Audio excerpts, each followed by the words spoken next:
খোকা, তুই বাসের মধ্যে এটা কি করছিস? আমি তোর নিজের মা। মায়ের সাথে কোনো ছেলে কি করে এমনটা করতে পারে? আমার কথাটা শেষ হতেই আমার ছেলে অনিকেতা আমাকে অবাক করে দিয়ে বলল, তো কি হয়েছে মা? আপনার মন খারাপ? আপনি মন খারাপ করে থাকলে সেটা আমার ভালো লাগে না। তাই আপনার মন ভালো করার জন্য হলেও আমাকে এই কাজটা করতে হবে। আমি আমার ছেলে অনিকেতের কথাটা শুনে কি বলবো ভেবে পাচ্ছি না।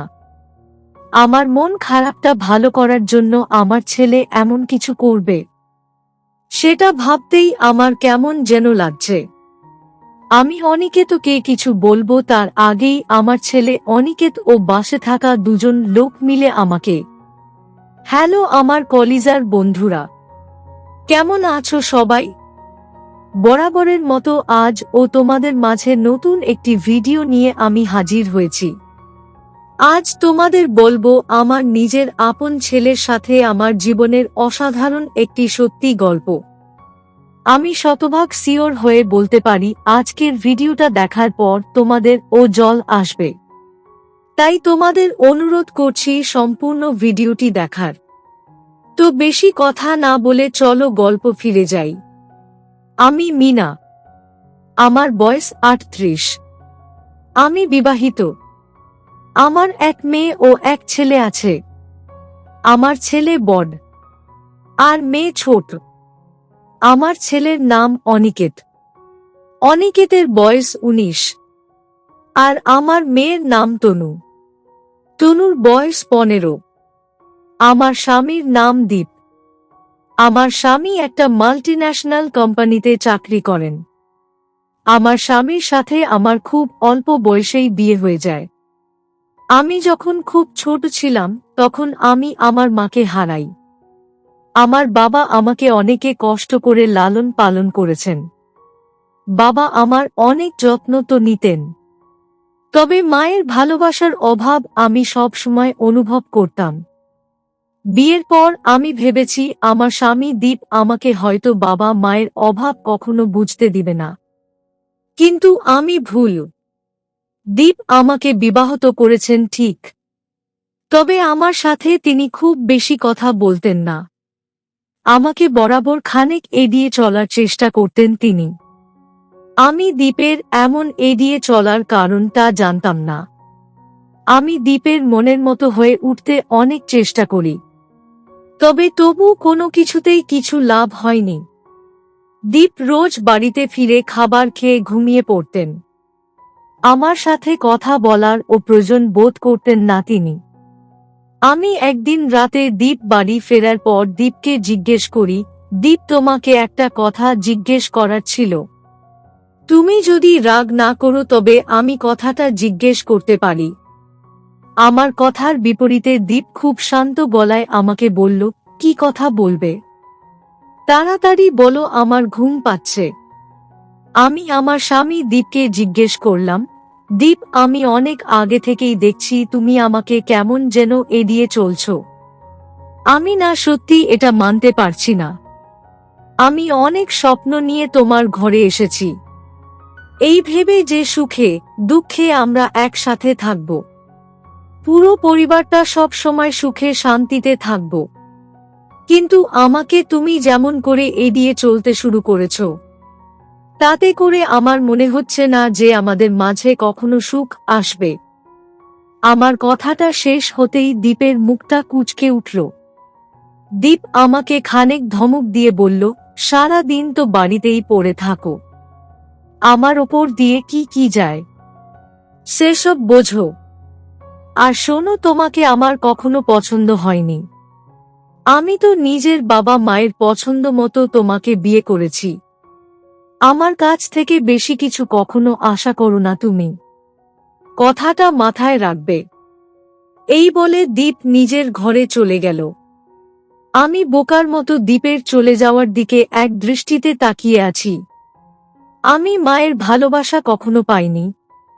ভেবেছি হয়তো স্বামীর ঘরে আমার কপালে একটু সুখ হবে। অথচ আমার কপালটা এতটাই খারাপ যে এখানেও আমাকে অবহেলা সহ্য করতে হচ্ছে। আমি নিজের অজান্তেই চোখের কোণ থেকে কয়েক ফোঁটা নোনা জল ছেড়ে দিলাম। সকাল বেলা আমার ছেলে অনিকেত ঘুম থেকে উঠে আমার কাছে এসে বসল। আমি রান্না করার জন্য তরকারি গুছিয়ে নিচ্ছিলাম। অনিকেত আমার পাশে বসে আমাকে জিজ্ঞেস করল, মা, আপনার কি মন খারাপ নাকি? আমি অনিকেতের কথাটা শুনে মুচকি হাসার চেষ্টা করে অনিকেতকে বললাম, আরে না, আমার আবার মন খারাপ কেন হবে? অনিকেত বলল, না মা, আপনার চোখ মুখ দেখে মনে হচ্ছে আপনার মনটা খারাপ। আমি অনিকেতের কথাটা শুনে নিশ্চুপ হয়ে থাকলাম।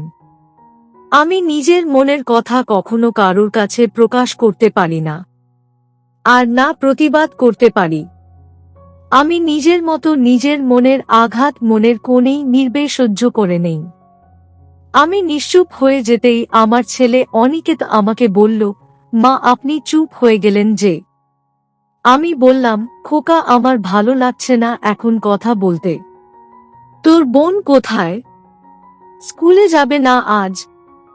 আমার কথাটা শুনে আমার ছেলে অনিকেত একটা দীর্ঘশ্বাস ফেলে বলল, তনু স্কুলে চলে গেছে মা।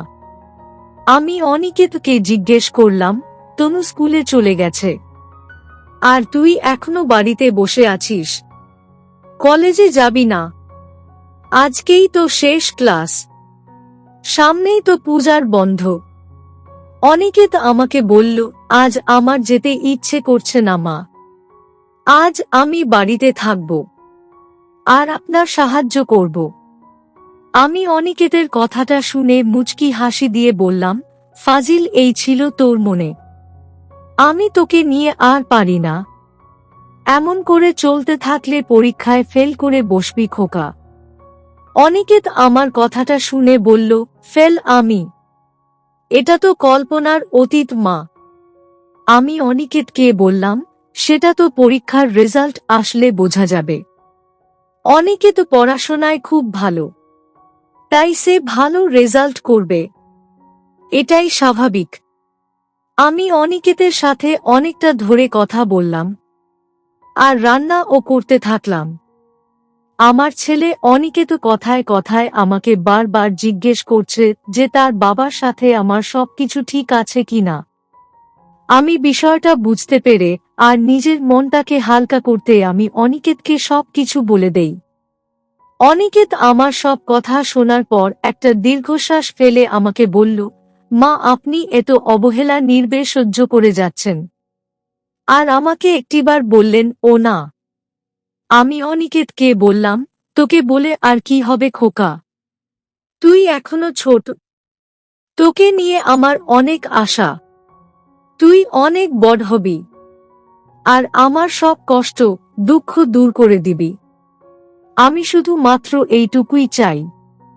আমার কথাটা শেষ হতেই অনিকেত আমাকে বলল, মা, আমি এখন এতটা ও ছোট না যে আপনার কোনো কথাই আমাকে বলা যাবে না। আমি সব সময় আপনার সেবা করতে চাই মা, আর সারা জীবন আপনার সেবা করেই যাব আমি। আমি অনিকেতের কথাটা শুনে অনিকেতের মাথায় আলতো করে নিজের হাত বুলিয়ে দিলাম আর বললাম, সত্যি বিধাতা হয়তো আমার কাছে 2 সন্তান দিয়েছে আমার কষ্ট দুঃখগুলো দূর করে দেওয়ার জন্য। আমার কথাটা শেষ হতেই অনিকেত আমাকে বলল, মা, আমি যদি আপনার সাথে কাজ করি তবে কি আপনার একটু উপকার হবে? আমি অনিকেতের কথাটা শুনে খানকে অবাক হয়ে বললাম, তুই কাজ করবি মানে? তোকে কোনো কাজ করতে হবে না খোকা, তুই মন দিয়ে পড়াশোনা কর, তাতেই হবে। আমার কথাটা অনিকেতের পছন্দ হলো না। অনিকেত নিজের গাল ফুলিয়ে নিয়ে আমাকে বলল, কেন মা, আমি আপনার সাথে কাজ করলে কি সমস্যা হবে? তাছাড়া আপনি নিজেই তো বললেন আমাদের 2 ভাই বোনকে বিধাতা আপনার কাছে পাঠিয়েছেন আপনার উপকার করার জন্য, আপনার কষ্টগুলো দূর করে দেওয়ার জন্য। তবে এখন কেন এসব কথা বলছেন? আমি অনিকেতকে বললাম, খোকা, তুই যেটা বুঝিস না সেটা নিয়ে কথা বলিস না। আমি চাই না তোদের কষ্ট হোক, আমি নিজের কষ্ট করতে রাজি, তবে তোদের কষ্ট হোক। এমনটা আমি কখনো চাই না। আমার কথাটা শেষ হতেই অনিকেত আমাকে বলল, আপনার কথা ও আমি শুনব না। আমি আপনার কাজে আপনাকে সাহায্য করব, যখন বলেছি তখন আমি করবই করব। এই বলে অনিকেত আমার রান্না কাজে আমাকে সাহায্য করতে লাগল। আমি আমার পাগল ছেলের কাজকর্ম দেখে তাকে আর কিছু বললাম না। অনিকেত আমাকে অনেক সম্মান ও শ্রদ্ধা করে। আমি নিজেও অনিকেতকে অনেক স্নেহ করি। আমার ছেলে হয়ে যদি আমার কষ্ট না বোঝে, আমার পাশে না থাকে, তবে সেটা কেমন করে হয়? আমি অনিকেতকে নিয়ে রান্নার কাজ শেষ করলাম। সেই সাথে দুই মা ছেলে মিলে অনেক গল্পও করলাম। রাতের দিকে আমি অনিকেতকে বললাম জামা কাপড় গুছিয়ে নিতে। আমরা গ্রামের বাড়ি যাব। আসলে সামনেই আমাদের দুর্গা পূজা। প্রতি বছর দুর্গা পূজায় আমরা গ্রামে যাই। এবার ও ভিন্ন কিছু নয়। দীপকে আমি ফোন করে জিজ্ঞেস করেছি যে সে যাবে কিনা। তবে দীপের কাজের চাপ এখন বেশি। সে আরো 2 দিন পরে যাবে। আমাদের বলেছে চলে যেতে। তাই আমি নিজের ছেলে ও মেয়েকে তৈরি হয়ে নিতে বললাম গ্রামে বাড়ি যাওয়ার জন্য। প্রায় ঘন্টা খানেক সময়ের মধ্যেই আমরা সবাই তৈরি হয়ে নিয়ে চলে গেলাম বাস স্ট্যান্ডে বাস ধরতে। আমরা বাস স্ট্যান্ডে আসতেই দেখতে পেলাম একটা বাস এখনই এসেছে। আর আমরা সেই বাসের টিকিট পেয়ে গেছি। আমি আর বিলম্ব না করে নিজের ছেলে মেয়েকে নিয়ে বাসে উঠে বসলাম। আমি বাসে উঠে বসে আপন মনে চিন্তা করছি দীপকে নিয়ে। দীপ তো বদলে গেছে। আমি শুধু মাত্র বদলাতে পারলাম না। আমার নিজের মনের মাঝে অনেক ইচ্ছা থাকে। অন্য সবার মতো নিজের স্বামীর হাতটা ধরতে ইচ্ছে জাগে মনে। প্রত্যাশা থাকে দীপ আমাকে একটু সময় দিবে অন্য সবার স্বামীর মতো। তবে দিন শেষে আমার সব প্রত্যাশা মাটি হয়ে যায়। দীপ আমার কোনো প্রত্যাশা পূরণ করে না, আর না করতে রাজি সে। দিন শেষে আমি এক মহাশূন্যে বসবাস করি। আমি আপন মনে দীপের কথা ভাবতেই আমার জল চলে আসলো। আমার ছেলের কথা আমাকে খুব করে ভাবিয়ে তুলেছে। অনিকেতের বয়স এখন খুব অল্প। এই অল্প বয়সে নিজের বাবা মায়ের মাঝে এত দূরত্ব দেখে তার মেধার উপর এই বিষয়টা কি প্রভাব ফেলবে? আমার হাসি খুশি তো এখন আমার ছেলে মেয়েকে নিয়েই। আমি আপন মনে এসব কিছুই ভাবছি। বেশ কিছু সময় চিন্তা ভাবনা করার পর রাত গভীর হয়ে গেল। বাসের মধ্যে তেমন একটা লোক নেই। আমি চিন্তা করলাম একটু বিশ্রাম নেয়া যাক। আমি নিজের ভাবনা মতো ঘুমিয়ে নিতে চেষ্টা করলাম। কিছু সময় চোখ বন্ধ করে রাখার পর আচমকা আমার ঘুম ভেঙে যায়। আমি অনুভব করছি আমার পাশে বসে থাকা আমার ছেলে অনিকেত কিছু একটা করছে। আমি চোখ মেলে তাকাতেই যেটা দেখতে পেলাম, সেটা দেখার জন্য আমি মোটেও প্রস্তুত ছিলাম না। আমি আবছা আলোয় দেখতে পেলাম আমার ছেলে অনিকেতের হাতে কিছু একটা জিনিস রয়েছে। আর অনিকেত সেই জিনিসটা আমার দিকে এগিয়ে নিয়ে আসছে। আমি খানিক চমকে উঠে অনিকেত বলে উঠলাম, খোকা তুই বাসের মধ্যে এটা কি করছিস? আমি তোর নিজের মা। মায়ের সাথে কোনো ছেলে কি করে এমনটা করতে পারে? আমার কথাটা শেষ হতেই আমার ছেলে অনিকেত আমাকে অবাক করে দিয়ে বলল, তো কি হয়েছে মা? আপনার মন খারাপ? আপনি মন খারাপ করে থাকলে সেটা আমার ভালো লাগে না। তাই আপনার মন ভালো করার জন্য হলেও আমাকে এই কাজটা করতে হবে। আমি আমার ছেলে অনিকেতের কথাটা শুনে কি বলবো ভেবে পাচ্ছি না। আমার মন খারাপটা ভালো করার জন্য আমার ছেলে এমন কিছু করবে, সেটা ভাবতেই আমার কেমন যেন লাগছে। আমি অনিকেতকে কিছু বলবো তার আগেই আমার ছেলে অনিকেত ও বাসে থাকা দুজন লোক মিলে আমাকে একসাথে বলে উঠল, দিদি আপনার কোনো চিন্তা নেই, আমরা আছি আপনার সাথে। আপনি আর কিছু চিন্তা করবেন না। আজ থেকে সকল চিন্তা আমাদের। আমি লোকগুলোর কথা শুনে কি বলবো ভেবে পাচ্ছি না। আমি সব সময় বিধাতার কাছে প্রার্থনা করতাম আমার জীবন থেকে তিনি কবে সকল দুঃখ দূর করে দিবেন, কবে আমার জীবনে ভালো সময় আসবে। আজ বুঝি বিধাতা নিজে আমার ডাক শুনতে পেয়েছেন।